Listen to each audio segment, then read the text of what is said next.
Well, it is no secret that there are vast disparities when it comes to voting, and those disparities vary even more from state to state.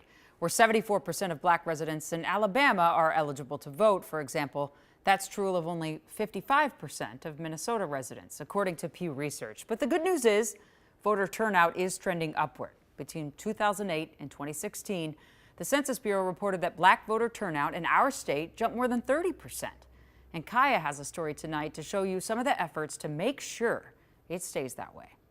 This book is dedicated to my Rondo community. A timely new children's book is now at bookstores and libraries nationwide. The name of the book that we're profiling today is Kwame Votes. Dr. Artika Tyner wrote it. She's executive director of Planting People, Growing Justice, a St. Paul-based literary organization now in its 8th year. I've written 35 books, a combination of law, leadership, and children's books. The plot starts with Kwame voting in a student government election, and that leads to a larger conversation with his father and grandmother. And the conversation isn't about partisanship or a particular candidate. It's about the importance of issues that matter to the people that are there. By the end, the boy visits an election day polling place. So he stands nearby as grandmother casts her vote. He remembers that his mother is serving as an election judge, so he gets to see democracy literally in action. Tyner says she hopes the story leads real families to vote. She proudly placed the I voted sticker on Kwame's sweater. According to Pew Research Center, the number of black eligible voters has gradually risen over the last 2 decades. The projected number this November is up 7% from 4 years ago. We cannot ignore the fact that there were many impediments of access to the ballot box. For instance, could you imagine being asked how many bubbles are in a bar of soap?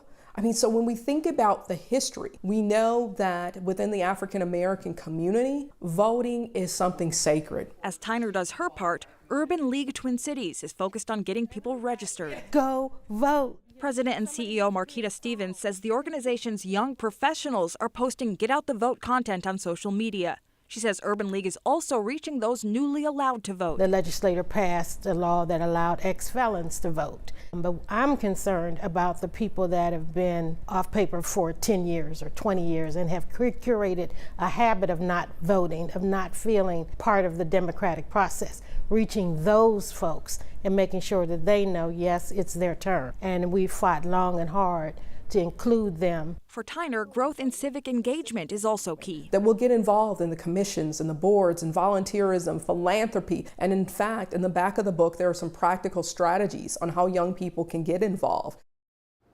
Pew Research Center also reports black people are projected to account for 14% of eligible voters in the upcoming election. Jana? It's so going to matter. I'm so impressed with Dr. Tyner's ability to bring voting to kids, because when you think of it, if you're a kid and you get to vote on playground or gymnasium, that works, right? So just the same kind of stuff. Yeah, I think St. Paul Public Schools and the YMCA also teamed up to do some kind of student election, getting high school students ready and prepared to vote for when they are 18. Awesome. Thanks so much, Kaya. Appreciate it.